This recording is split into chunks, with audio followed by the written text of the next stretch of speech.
Who did you have to become to get where you are? Yo soy Pablo Emilio Escobar Gaviria. I have this quote, only those who risk are free. Salud.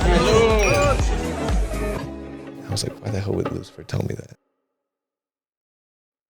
Welcome to the Cashflow Cartel podcast, where we talk about entrepreneurship and we share everything about the beginning to the end and the present. We share everything and whatever's on our heart and mind. I have a special guest, two special guests. This is going to be interesting. Gianni and Kara. Go ahead and introduce yourselves. Yeah, thanks for having us on here. My name is Gianni Mercurio. I'm the CEO of Lux PSG. That's a international real estate acquisitions, development, and commercial lending company. And we're taking down the current financial barriers that are around the real estate and finance industry and innovating them and making it available to the masses through blockchain technology. Awesome. And you, Kara? Hello. I am Kara Atkinson. I am the CEO and owner of Liquid Gold Assets and Capital, where we specialize in 3 different asset classes, particularly real estate, business, as well as commodities. And we provide significant funding both here within the United States as well as globally. Awesome. So I'm going to start with you, Gianni. Tell us a little bit about where you were before you even started your journey into entrepreneurship. I mean, I was a lifeguard for 6 years at Huntington State Beach. It's a great job. Not great money. Great job. Mm-hmm. I had a daughter at a high school with my high school girlfriend. That obviously didn't work out. So I worked on a boat as a deckhand and, kind of had this realization that I was meant for more. Started my own company in the cannabis industry, a distribution company that actually I was very successful in. We had distribution, delivery services, dispensaries, and I was in that for about 6 years. Taught me a lot about business, people in general, and sold that about 2.5 years ago and put every penny I had into Lux. And where did you get the idea for Lux? Like, how did that even come about? I've been in crypto since 2016. I've always seen the benefit of it, right? Mm-hmm. And I was trading it. I did arbitrage for a bit. It was actually my wife's uncle, I remember at Christmas, back in December of 2016, that he was telling me about Bitcoin. He's like, and you should buy some of this. I had no idea what it was. I was like, I Googled how to buy it and didn't know anything about it, right? Mm-hmm. But I've always studied the, economic trends that were going on, and I made a lot of money with it. I lost a lot of money with it. But the overall technology behind blockchain and what it's actually meant for is to create transparency and to appeal to the masses, mm-hmm. right? Or you could get in for very low amounts, and it's meant to build up trustworthiness and transparency because you can see everything that's going on through blockchain technology. So for people that have no idea what crypto and blockchain is, kind of dumb it down to... I would have to say that they have to Google it. Okay. Read up on Google. I'm not a complete expert mm-hmm. in blockchain technology, but I do have experts that work for me. Okay, awesome. But I mean, it's if anyone that's familiar with investing in stocks, it's the same type of thing. You're just not on TD Ameritrade. Say you're on Coinbase, and you are able to buy a plethora of digital assets, is what they are, and it's the future. It really is. So what are you looking to accomplish with Lux? We're looking to give people the opportunity who may not have had the means to afford a home or even invest into real estate at all. Mm-hmm. If they are, a real estate investment trust normally requires a minimum of, 50 to 100,000. You have to be an accredited investor. Some of the times there's a very long vesting period, average of 8% return, and you don't really know where your money's going. So, real estate's the best performing asset in the last century, as well as cryptocurrency. Mm-hmm. So unfortunately, it's been taken advantage of by the worst people. Mm-hmm. And so, our goal is to change the stigma that's currently around it and use the technology that it was meant for. And that is transparency, trust, and make people their own bank, essentially, and to be in control of their own assets. So what we're doing with Lux is people can buy in for a very, very, very low amount, and they can have the same appreciation as if they were to buy a home. They don't need to put $200,000 down on $1 million home because most people can't afford that, especially in the United States. Houses are becoming more and more unattainable for the majority of people.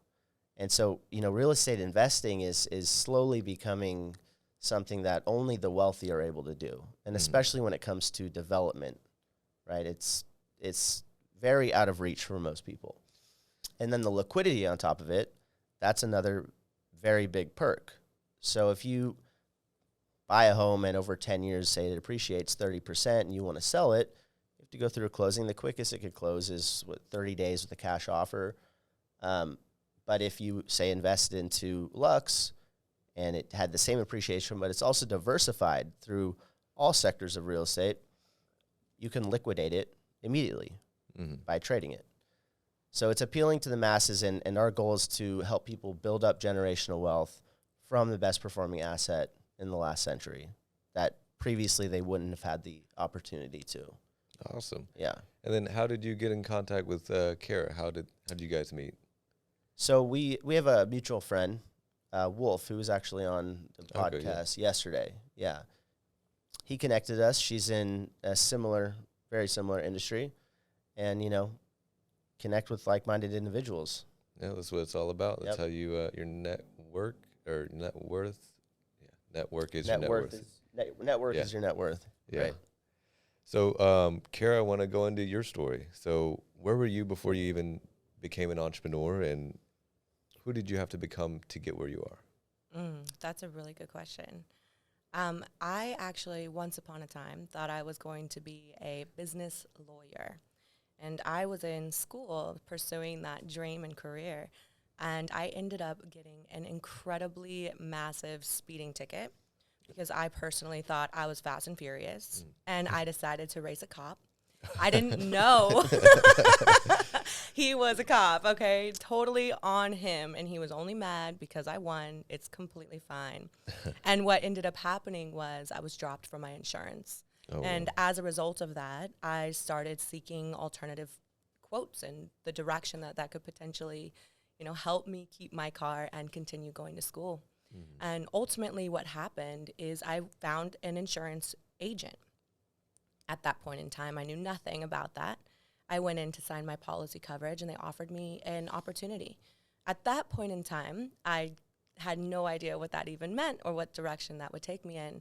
But I decided that I was going to eventually need some kind of money while I was going to school to pursue becoming a lawyer, and ultimately acquired all of my insurance licenses as a result. Awesome. And from there, I went into the insurance world accidentally, 100% accidentally. But I did really well. And a lot of that came from the tenacity from just my upbringing and my childhood, and being a person who was required to provide for myself as well as my family. And I call it hustle, but it can be anything, really. There's just a fire that burns within a lot of different people who come from a place where they have to get it. Otherwise, you don't have it. Right. And I applied that same energy to my insurance career that I somehow ended up on. Yeah. And you fast forward that, I acquired more licenses, started talking more about money, understanding money, and eventually went into a position where I was able to multiply money in a slower speed than what I thought was possible. And being the person that I am, I decided I would find an alternative way to grow money even faster and even safer than what I was doing before. That's where I ultimately opened up Liquid Gold Assets, which is designed specifically to provide access to real estate investing particularly, and then expanded into commodities, and then expanded into business. And from there, I realized that a lot of people were doing very well, and I could pool those dollars together and start helping other people. That's where Capital was born.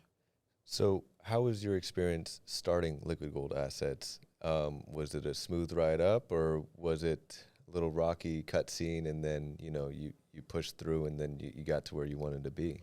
I mean, it's like you were there, you know, that's Yeah. exactly what happened. At first, it was incredible because I had a very strong group of clients that had been working with me for a very long time, and they were loyal. I had done a great job for them, and as a result, they stayed with me. That said, I still needed to acquire new clients, and that was challenging, especially because I was in a world that was relatively new to me. And I didn't come from a place where real estate investing was a conversation at the dinner table. So there was a lot of learning, and a learning curve, you could call it, that occurred, which was like a slower pace of success than what I wanted. That said, I also had some investments that were made that took way longer than originally anticipated. And that caused some serious delays in cash flow, which limited my ability to continue to expand. And then all of a sudden, shifts happen. And one client, one deal, one opportunity can come in and change everything. And that's ultimately what occurred. And so at this point, it's more about a consistent and steady process, more so than it is the same application I was doing in the beginning. But that's how it all came up. So what was the investment that took long to, so just to provide an example for people to stay away from, or, you know, just not use that investment, you know what I mean? Well, I wouldn't say to stay away from it because it absolutely is attractive. However, I would absolutely make sure that the timing is right. Everything is about timing, especially when it comes to money and especially when it comes to assets. So there's not one that's better than the other. There's just some that are going to perform at a higher rate than others based on the timing and the environment you're in. So this one in particular was a nightclub, which is cash heavy and extremely lucrative, especially if we are in it as an equity position, which is ultimately what we were doing. Now, the environment we were in at the point in time did not support the type of nightclub that it is, or that it was. So in this world, this was a fire dancing, camels outside. I mean, there were monkeys indoor. There were super cool like DJs and gold plated walls, and you name it. They had it. It was glitz. It was glam. It was all day something that I would invest in. Right. However, the environment that was actually this was placed in was more of a 2-for-1 shots, more of a discount drinks, more of a bar type of environment. Right. So although the investment itself was very good, the environment did not support what we were ultimately trying to push, and therefore it went upside down very quickly. The cost of operations very fast outweighed the actual return on investment. So what we actually did was restructure the entire thing as I foresaw some of the impending failures coming. Yeah. And we pivoted out of that, and we were able to successfully exit all of our investors through real estate as an alternative. Awesome. So what's been the most successful project that you've had so far? Oh, man. That's a really good question. And I don't want to hurt anyone's feelings because I've had some really great opportunities to work with some of the top investors, developers around the world. There is a development company in Dubai called Emaar. This is the #1 development company in Dubai. And Dubai also currently timing is one of the top destinations in the world for real estate development. And I would say that's probably one of the most exciting opportunities on the table. But it's not to say that any of the other amazing opportunities are not equally as great. Okay. Awesome. And then Dubai is definitely a spot to be. I've never Up been and coming there. market. I've never It's been huge. there. I've always wanted to go, but I got to make the Make it trip. happen. Yeah, I know. I want to touch on something you said, that you're one phone call away, one deal from changing your life in business. And I think a lot of people don't realize that is all of the hard work that they put in it could be for 3 years. They're one deal away from making it. Oh, Just takes one person, one deal, and that's so huge. It could happen in 30 seconds. You know, so you just got to keep going and going and going. It's that one deal. Yeah. One deal is life changing. Most definitely. And I think that's why it's important to get around the right circles and, you know, just going to the event and the mastermind that we went to and having us connect and the other people that we connected with. It was phenomenal just to share the space with some brilliant minds. Right.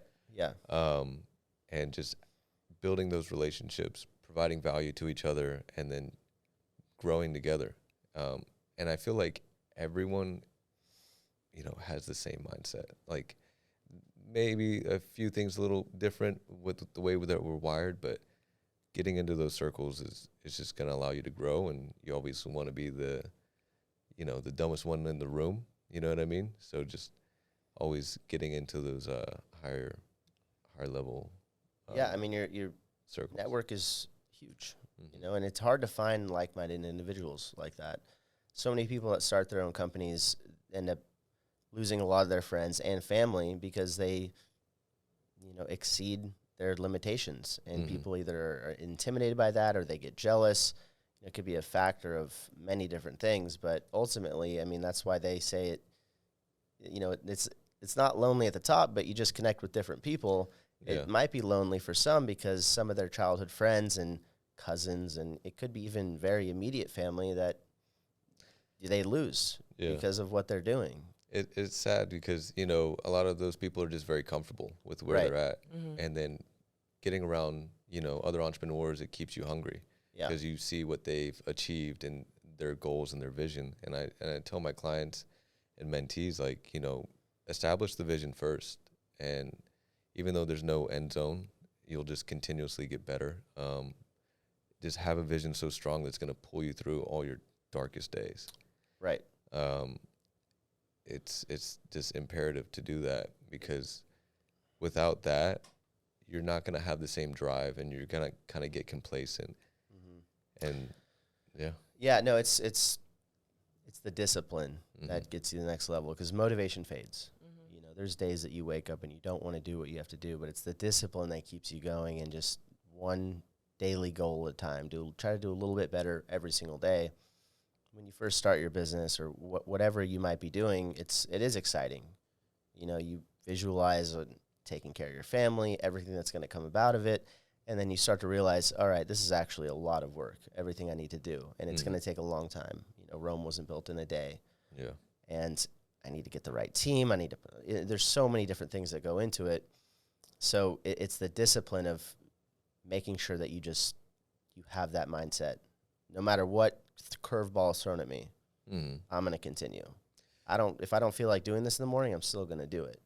That's why I think it's so important for people, even outside of work, to stay disciplined with even working out, things like that. Like it's a commitment, right? I don't care. I'm waking up at this time and I'm doing that, you know, and that's how you have to operate when you want to run your own company, because when chaos arises and there's problems, and there will be problems, there's always problems that happen.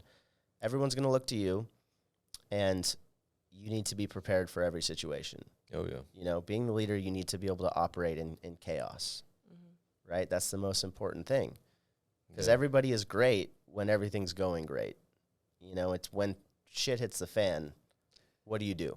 Yeah, we talked about that at the cigar lounge the other night, and, you know, nothing prepares you for the sacrifices and the challenges that you face as an entrepreneur, but you have to go through it to grow through it and build those battle scars to where the next time a huge issue or situation pops up, it's not as stressful and you don't feel like the weight of the world's still on your shoulders.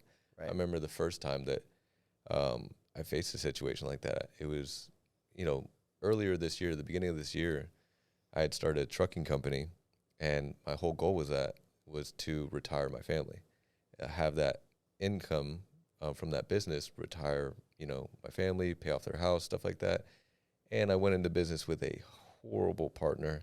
They shit the bed, and it was the worst experience of my life, to where I literally could not sleep at night. Like I was drained, exhausted, and It's a year ago, you said? earlier this year. Oh, that's recent. Yes, yeah. So thank God, my business that I currently run myself was able to offset the loss that that business, produced. But man, the problems that I faced after that, it was like it was nothing because I had faced like the weight of the world on my shoulders, and it was literally the worst experience that I've had. That was like my Titanic where I was like sinking. You want to speak on it? What happened that was so Tell us terrible? more. Yeah, you got to hear it now. I mean, I have to be careful because I'm gonna be entering into a lawsuit against that particular person. okay. But basically, I had paid them for a service up front for a 3-year contract and did not get the services that were put into the agreement. And I know multiple other clients of theirs that shared the same exact experience. So we'll be entering into a class action fairly soon. Sounds like fraud. Kind of, yeah. That can be touchy. Yeah, that's why everyone wants me to share the story, but I want to. You got to be careful if you're going into a lawsuit. It's better that you don't say a thing, honestly. Exactly.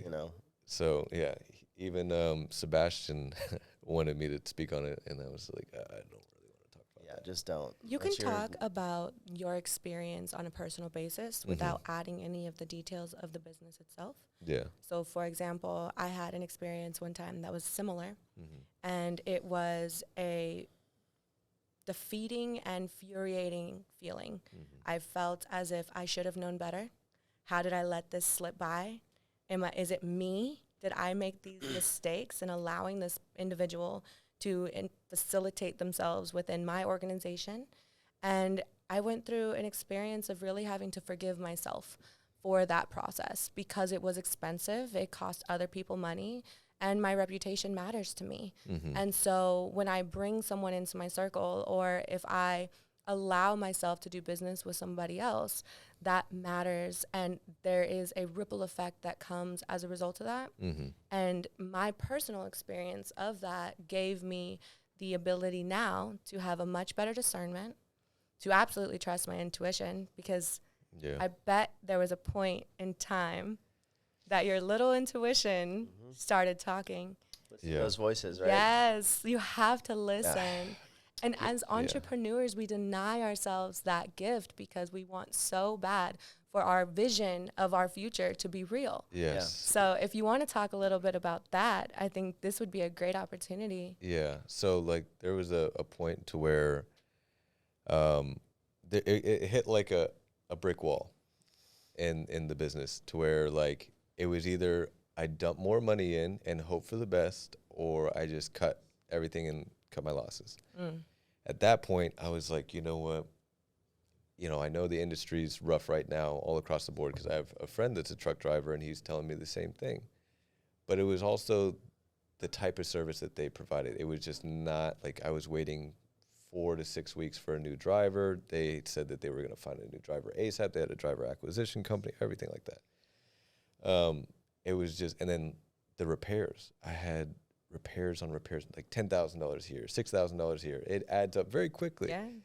And I'm not making any money.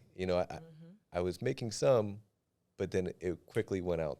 And then losing drivers because they forgot to pay child support, so their license got revoked. It was just a shit show. But when I hit that point, I was like, do I just dump money in and just keep it going and hope for the best? And I took that gamble, and I kept rolling the dice. And it was not the best decision. I should have just cut my losses right then and there. What did your intuition tell you? To just, it's over. Before I dig myself even deeper, I should just cut it right here so it's not as deep. But I was like, I have this quote: only those who risk are free. So I wanted to risk it to have that freedom to retire my family and stuff like that. And very expensive lesson. 6-figure lesson right there. At least it wasn't an 8-figure lesson. Yeah. And you have to make mistakes like that to Mhm. learn. So, Oh, yeah. you know, every lesson is an opportunity. And I was asked this in a previous interview, you know, if you can go back and give yourself one piece of advice, what would it be? And I said, nothing. 0. Mhm. I would make the same mistakes because I wouldn't be where I am today. I wouldn't know what I know now if I went back and taught myself everything. You know, you got to go through those trials and tribulations and struggles and losses, right? I mean, that's what builds you into the character that you are and what makes you overall a success in the long run. Mhm. You know, everyone's taken losses. I've lost a shitload of money, Oh yeah. made terrible deals, Yeah. you know, and there's always that intuition in the back of your head that's like, Yeah. you know, and then you have that vision like, oh, I want to provide for my family, right? Mhm. But you have that vision, and it's really, it depends on what you're doing with it, you know. So, like, for example, with Lux, I believe 100% with all of my faith that that is a success, Yeah. right?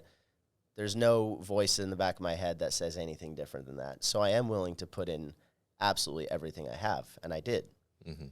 you know, and we're at where we are now. But I think people are so kind of caught up a lot of times on just the end goal of having a lot of money and providing, and they might not have the right project yet.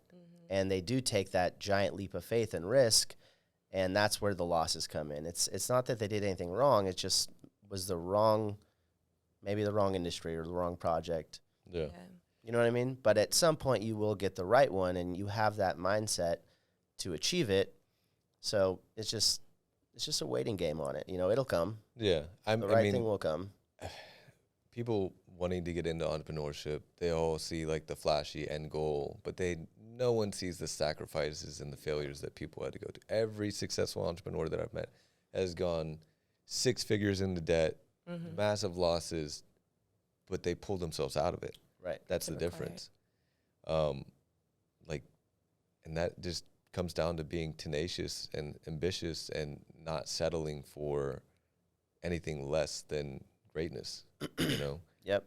Don't accept failure at any point. Yeah. I Right. mean, failure's going to happen. I have a saying that I go by, and I've loved it since I was a child, but ultimately it's don't change the goal. The goal can be what it is that you can envision right now, but be willing to change the route in which you achieve that goal. And always be flexible and able to move. One of the biggest things for successful entrepreneurship is not getting stuck in your own way by being so determined to make something happen that you waste years with no results. That is how you lose out. That's how you fail.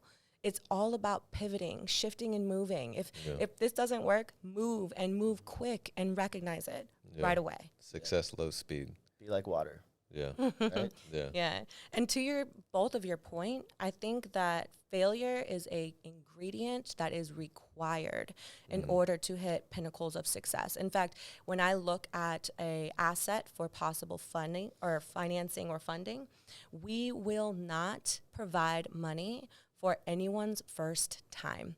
Not because it's not a good deal, not because I don't believe in what they can possibly do, but because they don't know what it's like to lose yet. Yeah. Right. And if you don't know what it's like to lose yet, I can't gamble on you. I have to find someone who's already lost it and now they're back. Yeah. It's- That's very, very smart. Yeah. That's awesome. And then I'm going to steer this in a completely different direction. Go for it. So we were talking about the movie Sound of Freedom. Yeah. And then you were dropping some crazy facts about human trafficking and sex trafficking and all that stuff like that. Let's revisit that conversation because I feel like entrepreneurship business, it's great. But I also feel like now is a great point in time to speak on those things publicly and spread awareness to what's going on. Yeah. You know, The Sound of Freedom, I'm so grateful that movie was released. Unfortunately, it was held off for years and just put onto the shelf. And the reasoning behind that is really what I would love for people like myself, you both, and others to begin exposing on a very large basis. Because ultimately the media and the powerful governmental agencies, as well as just strong high net worth individuals and people who we would also consider to be ghosts. Yeah. They are involved, and it's a very intricate connection all throughout the world as a result of the profitability that comes from human trafficking. Yeah. And human trafficking isn't limited to little girls. It's both boys, girls, kids, and it actually goes even beyond just the ones that were shown in the movie, which I think they did a very good job doing. But we're talking about children are born every day without birth certificates in multiple countries around the world. Yeah. There are kids who are put up for adoption that never get adopted. There is a huge amount of people that are losing their God-given birthright of peace, Yeah. of the opportunity for love, and they're being ruined from the ultimate level and harvested for what? It's absolutely sickening. For Yeah. Right? It's sickening. I mean, harvesting their organs, Oh, Yeah. right? I mean, who knows? There's well, and adrenochrome. a lot of different Adrenochrome. Yeah. Yeah, That's a a whole whole- nother Oh my God. rabbit hole that we could go Yes. down. Yeah. And that's it's- been happening for years. Mhm. Adrenochrome is not new. It's just somehow finding its way through the media now. But Yeah. this stuff is real. Yeah. Satanism is real. Mhm. And when you take a look at power and influence and wealth and money, it has historically been shown in a negative light. Mhm. And that is because there are negative aspects that can come with it. I believe it has a lot, sorry. I believe it has a lot to do with the route in which you go in order to obtain it. Mhm. So although there are plenty of routes that we all can go to succeed in life, unfortunately, there are other high ticket items that are just very easy to access and easy to trade. Mhm. And there's a whole entire industry out there that's not talked about, Yeah. but it's happening. So that's attractive to a lot of people. Yeah. And unfortunately, it's growing. I think one of the facts that they mentioned in Sound of Freedom is that you can sell a child 5 to 10 times a day, every single day for years on end. And then when they all get used up, that's when their, organs are harvested and all that stuff like that. So it's absolutely insane to think that that's actually going on in today's day and age with, it's being allowed to happen. You know what I mean? Or Like even so- normalized. Yeah. some of the most powerful people too. I mean, it's governments are doing. It's Where's just And Epstein's client list? You know what I mean? Wait, did Oh he my God. die? You know, Yeah. suicide. imagine if we I don't knew know. half the shit that was actually really happening. Do you really want to know? I mean, It's I mean, I think it'd be good to spread awareness on it for people to know, but at the same time, I honestly don't know if people could handle it. yeah. yeah. People could not handle it; they would just crumble. You know, You know? my question is, why is there a market for this? Yeah. Like, Yeah, that's what that's, is? right. Why is that even a thing? I mean, I understand. Okay, don't come for me, but I understand the part of the process of harvesting the organs, because there's a lot of people that will literally pay whatever they can when they're on their deathbed. And the waiting list for a heart or a liver or whatever's necessary can be excruciatingly long. And when it's life and death, people are willing to pay for life. Yeah. However, the rest of this situation, I Yeah. mean, how is this even available as a desirable market? I don't understand that at all. I agree. I don't get it. I don't get I it. think so. You mentioned that a lot of that stems from like Satanism Yeah. and stuff like that. And it's almost like I see it as like and it's crazy to put it in this perspective, but I think it's like the yin and the yang. You know, without the darkness, there is no light, or without the light, there is no darkness. You know what I mean? I guess I'll go down this rabbit hole with what made me go into faith. This is a touchy subject, but I used to be very agnostic, when I was younger. And, okay, I'll share this story. So I had a friend who point blank talked to Lucifer. And I know it sounds crazy, but when I explain the story, it'll make sense, I guess. I used to sell drugs when I was younger, and he was on house arrest. I was selling drugs out of his house. We were best friends. Like, I would take a bullet for him, same with him. He had taken some of the ecstasy that I was selling at the time, and I went to go to the gas station, and I came back, and he had taken some. He was like, hey, I took some. Lucifer wants to talk to you. And I was like, I was agnostic. I was like, whatever, you know, I'm like, whatever. He's like, take some with me. He wants to speak to you. Basically, he was like telling me things that I had never told anyone. And he's like, Lucifer wants you to know that if you don't change your mindset and you stop doing the things that you're doing, you're going to end up arrested. It's going to be for weed, and you're going to be okay. But all these things are going to happen if you don't change. I was like, why the hell would Lucifer tell me that? You know what I mean? So a year later, I was still in the same mindset, doing dumb shit. And I was with him. And we had gotten arrested because I was hitting a beer run and doing young, dumb stuff. But I had weed on me, and I got arrested the same day, a year later, the same exact day, a year later, for a misdemeanor possession charge, stuff like that. Then that kind of opened me up. I was like, that's fucking crazy. Because I remembered the day, like the exact day that he told me that. And then a year later that happened. That was crazy. The other thing that brought me closer to God was my family's from Colombia. And we're very religious, but I wasn't at the time. My mother had a object in her throat that they found through an MRI, and they didn't know what it was. They thought it was cancer. And so during this time, my family was going through something very deeply, like financial troubles, stuff like everything was just going bad. Mm-hmm. So as a last-ditch effort, my father had a priest come to our home in Colombia and kind of just bless our home, bless our family, stuff like that. He had a rosary around his arm. My dad was recording the whole thing, and he was throwing holy water everywhere. And he was holding the rosary over certain objects, certain things. And in the bed that I had slept on before, and in a pillow, he said, there's something in here. Open it up.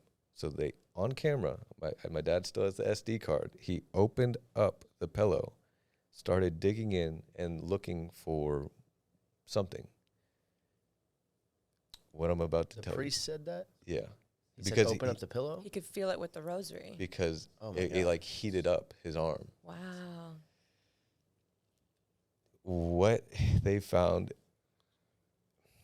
a severed penis with salts and money stuffed inside with a curse written on the money. Wait, hold on. This is in your house? In your pillow? It was on a pillow that I had slept on when I was visiting my family before. How the fuck did that happen? So, I know. You can't make this shit up. What happened? What did you guys do? So my father... I was not expecting you to say that. I know. That was no a one does. curveball. Right? Total. You just throw I'm a on complete edge. curveball. So on the money that was stuffed inside with salts and other like herbs and stuff like that, it was black magic. Mm-hmm. And it was they later found out that my dad's ex-girlfriend had went to a witch doctor and cursed him for his sex life, his money, and everything like that. After they found that and dispelled it, that thing in my mother's throat disappeared. The next thing, they went to my family farm in Colombia, and same priest, and they were blessing the land, and he said, dig here. They dug up like a totem, like a weird witchcraft totem thing. Omelet? I guess, yeah, that's the correct terminology for it. And it was one of the neighbors. They had cursed the land, so because they thought the other like neighbor was going to buy up the land, but we bought it up. It was like they didn't mean to curse us; they meant to curse the other people, and basically dispelled all those like items from our homes and everything like that. And my dad's professional life got way better. My mom's health improved, and so after experiencing and seeing firsthand like the darkness, I was like, if the devil's real, if all that darkness is real, so is God. Mm-hmm. So that started my path into, you know, faith. And, you know, I was baptized Catholic, but I consider myself very Christian. But having that strong faith in God allowed me to fight some of my toughest battles in entrepreneurship. And it's a blessing to connect with other people, even if they don't share the same religion. I respect everyone's viewpoints because at the end of the day, I feel like religion is more just so a perception of the same thing. Yep. Mm. So that was, you know, having faith in God just allowed me to maneuver and push past a lot of limiting beliefs, and having faith in my vision and what I'm going to do for the rest of my life and what I'm going to do for others. I want to impact 1 million lives before I leave this planet. You know what I mean? So Only one? I guess you're right. I got to think bigger, 10x it, right? Mm-hmm. Or 100x it. But realistically, I just want to make the world a better place before I leave. Yeah. You will. Yeah. So Wow. that's my religious story that It's a wild story. You would never believe I have a few it. different I questions. do. I don't even know if I should. First of all, whose penis was it? No one Right? knows. I mean, like, where did that come from? I don't know. It was harvested from the children. Oh my God. I have no idea. I mean, was it, and how long was it there? I have no idea. We have Was it no like- idea. It was like Wouldn't it decay. disintegrate? Or But- decay? Well, not Yeah. with the way that they do it through those type of ceremonies is it's kind of like mummifying it, from my Yeah. understanding. Jesus. And the moral of this story is choose your women wisely, okay, Oh my guys? God. Yeah, most definitely. You picked the winner with that, huh? Yeah. But She's an ex-girlfriend for a reason. yeah, most definitely. Could It you was imagine? Oh my gosh. Jeez. Well, have you ever been to Louisiana? I have a family in Louisiana. I have not. Yeah, New Okay. Orleans specifically. New Orleans is Yep. literally voodoo Yep. central. That's their religion, Yeah. which back to something we were talking about earlier in regards to religion is that, you know, there's so many different belief systems. One is not better than the other, and one is not fake or null as a result of something else being correct. I really do believe that there is a universal life force that I refer to as God, and that God is the same God for all of these different religions, regardless of whether you use a rosary or if you use a dowry or if you use something else. I mean, they're all part of the essence of life. And if there is an essence of life, then there is also the essence of death and darkness. We live in a world of what's called duality. We have morning and we have night. We have the sun, we have the moon. We have up, we have down. We have two polars, shifting forces inside of our planet, which is why we have a dualistic world. However, as people, we have the conscious ability to rise to another dimension of understanding. So although our physical realm may be dualistic, which means that we operate in both positive and negative, we mentally do not have to operate in that world, which is how we hear things like this person was captured and kept in prison for 20 years, but they say my mind was never imprisoned. That is a real thing because although your body may experience certain omens or certain curses or certain blessings, equally so, your mind is ultimately something that has the freedom to expel past where we physically are. But the caveat is your mind is blind. There is nothing. Your mind has never seen the world. Your mind has never touched a pillow. Your mind has never felt an emotion. It has to connect into your eternal body. And so we have a mind and body, or what we call mind and heart, coherence. And when your heart, which is actually very conscious, just like your gut system is also has an element of consciousness to it. Oh, yeah. When you start integrating your physical body, which lives in this dualistic realm, into a mind, which is above the realm, and then you add in an element of God and life essence, what you can become and what you are able to evolve into is greatness, because God, by definition, is greatness. Yeah. And God is the ultimate creator of all things. And you having the ability to tune into that gives you the ability to also create all things based on the vision that your mind can hold. That was deep. Yeah. That was beautiful. Beautifully you. said. Thank you. Yeah. Wow. I don't even know where we go from that. Like, that was like everything that, a person should need to hear and more.